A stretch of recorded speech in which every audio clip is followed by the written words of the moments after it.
Gun to your head, your life or your life. Name one Panama player now, you die. No, that's one. Regardless, just guess, you might be right. Who knows? The Euros, AFCON, Copa America, Asian Cup, which of these regional competitions is actually the best? Well, I am Anushilo, Jimmy Anushilo, and I'm here with Tunde and Tosin as we analyze this. So, Tunde, which other regional competitions do you think comes close to the Euros? I don't know why the Euros is the standard, because from what we've watched over the last almost a month now, I've not seen anything. At least we saw a superior tournament happen in January to the early February. Everybody in the middle of club football. This was the Euros all we are focusing on, and everybody is still bored out of their mind. Club football was happening. People were leaving club games to watch Mozambique versus Ghana. That was one of the best nights of my life. The night that Mozambique was playing Ghana and Egypt was playing Cape Verde. That was peak football. Both games ended 2-2, I think. I think both games ended 2-2. With crazy... That was peak football. The AFCON had everything. It had goals, had excitement. Regardless of who was playing, doesn't matter. The countries are most likely in debt, yes. But that did not stop them from playing good football. Even the players that they were owing, they were on the pitch, counting leg overs and doing everything. And even off the pitch, there was a lot of drama. Everybody knows the amount of memes that came out of just the AFCON alone. Everybody knows the guy that most likely lost his family. Because that Ivory Coast guy, you all know what I'm talking about. Nobody knows him. But the cameraman ruined his life.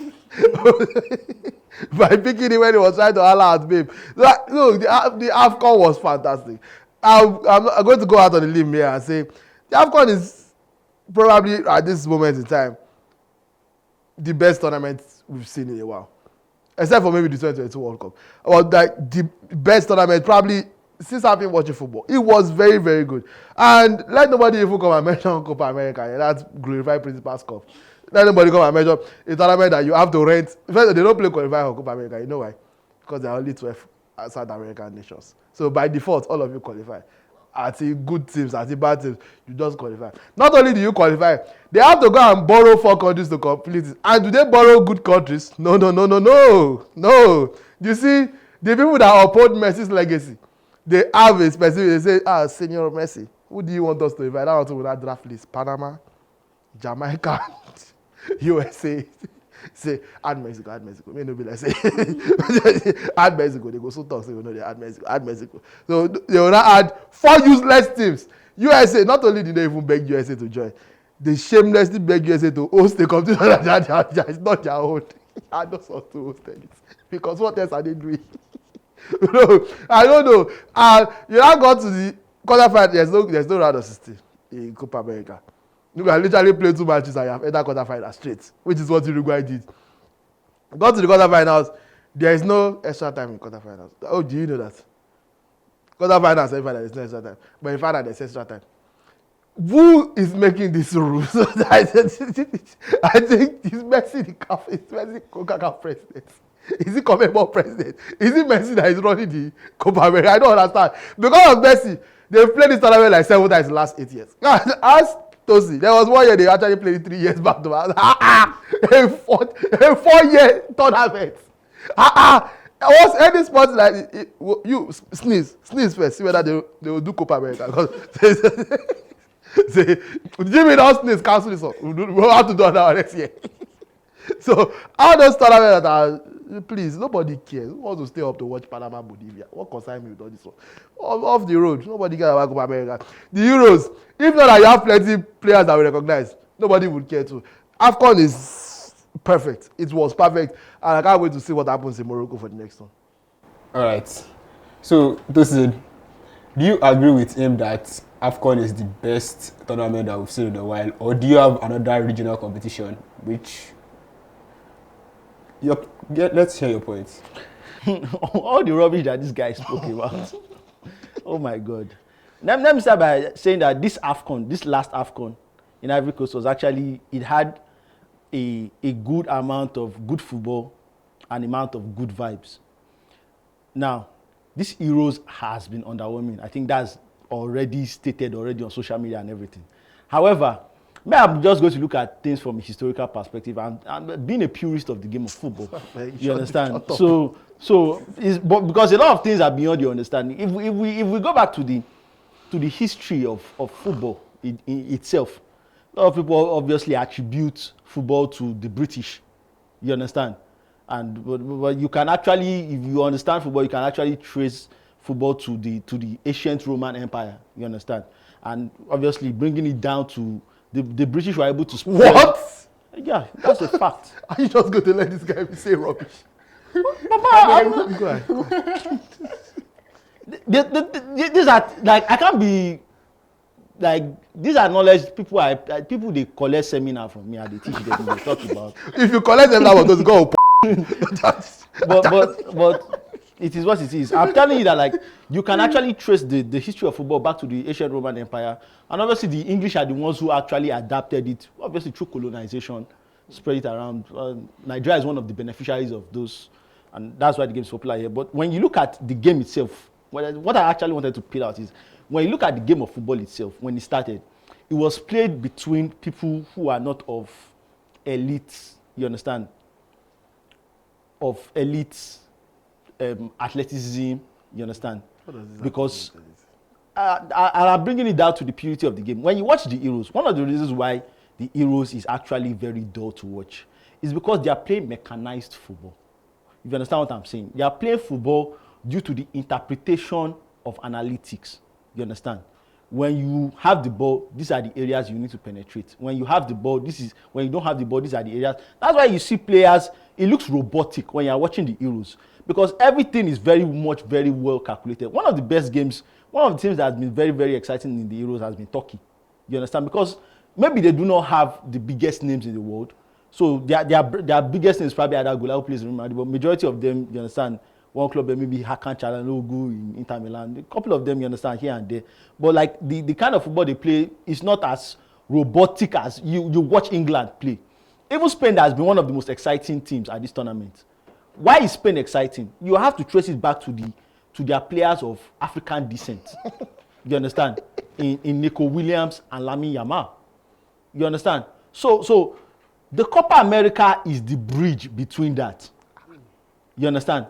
The African. Let me explain to you. Let me explain to you now. Let me explain to you. I didn't see that coming, but European football is mechanized. African football is still malnourished.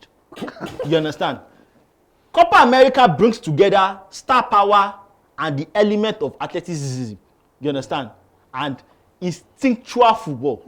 You understand? That's so when you watch when you watch the games, you look at this. You look at this is the way Europeans are playing. They are playing. We play in the high press pattern. We play in the low block pattern. It looks very, very, very organized.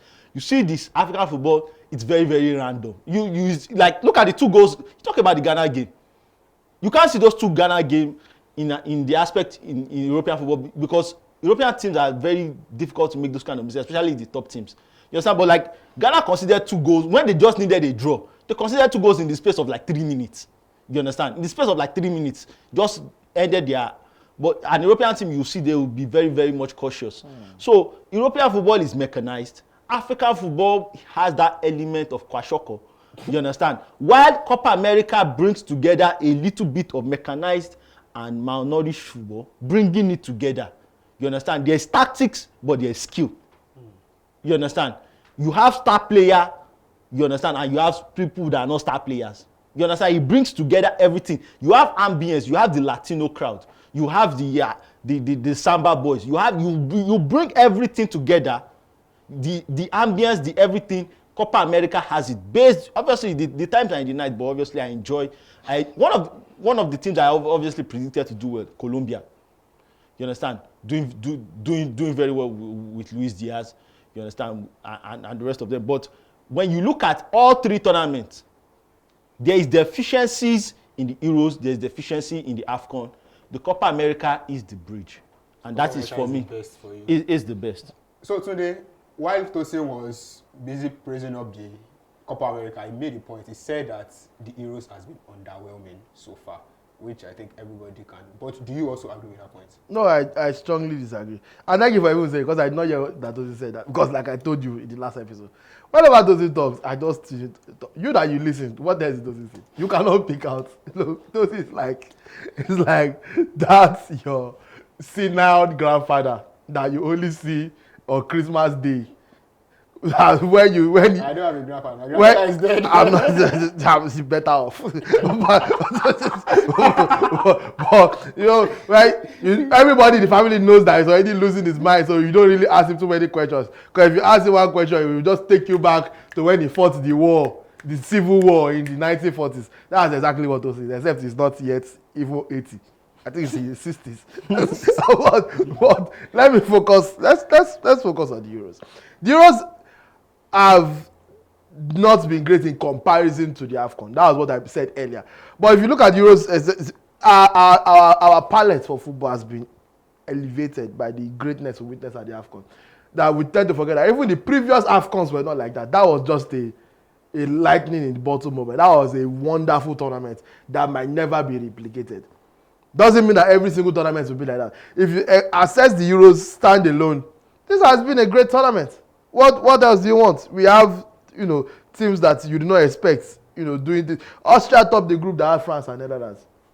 It has been a good, pastime. Go on the streets now, ask 10 people, which one are you watching between Euros and Copa America? I know we will not tell you Copa America. It is none of the 10 people that you ask. Because there's literally nothing to watch about it. Even those that argue for the Copa, how many matches has he watched? How many matches has Tosin watched? Talking about star power. Who is the star? Pulisic. Darwin Nunes. Our star, I don't know. Who made Tosin? Go to your head, your life or your life. Name one Panama player now, you die.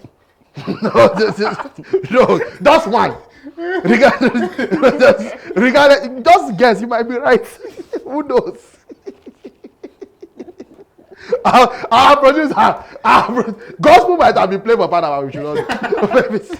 Maybe that's why it's even late. Just coming from Copa America.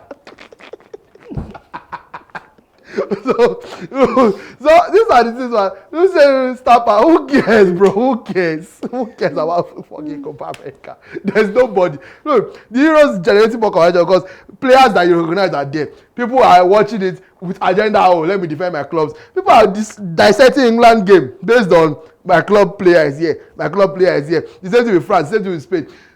Even down to the Turkey that I mentioned. So I don't know. But like I said again, let me buttress. Euros compared to the last AFCON, not been great.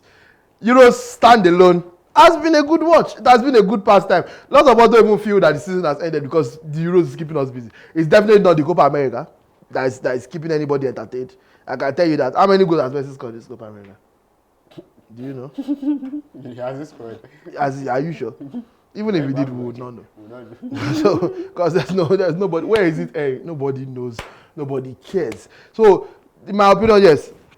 AFCON greater than Euros. Euros greater than Copa America. Simple. All right. Asian Cup ahead of Copa America too. I forgot them. You forgot it. So, Tosin, do you have anything to say to what today I said? Tunde lacks the understanding of football necessary to sit across of me. But it is what it is. It's part of his training. I've always said this, and obviously he'll continue to learn from me. When I said the Copa America is the bridge between, you need to understand the dynamics of the two footballs. You understand? You need to understand the dynamics of the two footballs. There's a reason why the AFCON is played in January, especially December, January. And there's a reason why the Copa America and the Euros are played after the end of the season. Secondly, I don't know how many AFCON. Have you watched up to 10 AFCON since you've been alive? Have you watched up to 10 AFCON? You want to tell me about AFCON? This AFCON was a very, very well socialized AFCON in terms of the social media content. In terms of the football on the pitch, it wasn't great. You understand? It was not great. But in terms of... AFCON 2023. No, 2025. In terms of the overall packaging, this is one of the best packaged AFCONs ever. And even the ambience of this AFCON is not as good as the Copa America or the Euros. Look at the atmosphere. Look at the camera, the camera definition in which they are using. Look. Cinematographer. Like, bro, there is a reason why, obviously, there are a lot of third world countries in Africa. I didn't want to talk about this. But when I said that, like, African football has kwashoko in it, we need to go back to the rudiments of it. You understand? We need to go back, which is why they play it in December, January, literally. You understand? Because the floods of, you see how the whole of Lekki is. You understand? If they play AFCON during this time, you won't be talking about anything. You'll just be talking about the floods of Lekki. You understand? That is why they play it in January. And when they are playing it in January, given the fact that it has no competition, you understand? Obviously, national football, and because we are Africans, we will embrace it wholly. That's not the same way Europeans will embrace the AFCON. You understand? Two, when you talk about the Copa America, you have to be a purist of football to wake up at night to watch it. There's a time difference attached to it. You understand? The AFCON, the Euros happens 5-8, 2 p.m., 5 p.m., 8 p.m. Copa America literally starts at 1 a.m. Nigerian time. You need to be somebody who wants to have a rich history of football to understand, to wake up and watch the games. You understand? Because if it's about excitement, how can you judge excitement on something you don't even wake up? You're literally snoring your nose off. You understand? Some of us who have the habit already with the NBA, we watch a lot of basketball. You understand? We already cultivated that habit and we watch Copa America. I still remember Lionel Messi winning the Copa America. You understand? One of the most incredible days of my life. You understand? Obviously, as a Messi fan. So what I'm saying is this. Not the birth of your child. What I'm saying is this. I'm not going to dabble too much into the infrastructural and the corruption differences in between, you understand, the organizational bodies. But it is clear to see. Go on YouTube, go and watch Copa America highlights and watch AFCON highlights. Maybe your eye will not be paining. You are using glasses already. You understand? So go and watch them and see, like, is this the same thing? Are you watching? Is the camera quality? Are you watching the same thing? It looks like they are doing night vigil when you are watching AFCON. You understand? Look at the Mercedes Stadium, Mercedes-Benz Stadium in Atlanta, 93,000 capacity. That's not even a South American stadium. It's not about South America. Is this the first time they are playing Copa America in the USA? Didn't they play the 2016 Copa America Centennial? You need to know your history. You can't just be opening your mouth and be talking with me. You are talking. Do you know who you are talking to? You are talking about somebody's encyclopedia of football. You are talking about what? Shut your. We are talking. You are giving me. You want to be giving me a rebuttal. I'm telling you about the history of football. You are talking to me. That's how this one said. He wanted to go and check if football emanated from ancient Rome. I'm telling you about history. What do you know? No vex. These are the things that are talking. What you don't know something, instead of you to humble yourself and ask and receive knowledge, you are giddy, you know. Have you got my watching, you know, the brain check. Slapopedia. Go ahead. Just this nonsense rhetoric. So I'm telling you, go and watch the games. But you don't have passion for it. You don't have the intestinal fortitude for it. And it's a shame on this generation. Lackadaisical approach all around. All right. So the AFCON, the Euros, or the Copa America. Tunde has picked the Euros, Tosin has picked the Copa America. But which do you pick? Let us know your thoughts in the comments. I am Anushilo, Jimmy Anushilo, and this is Crossfire.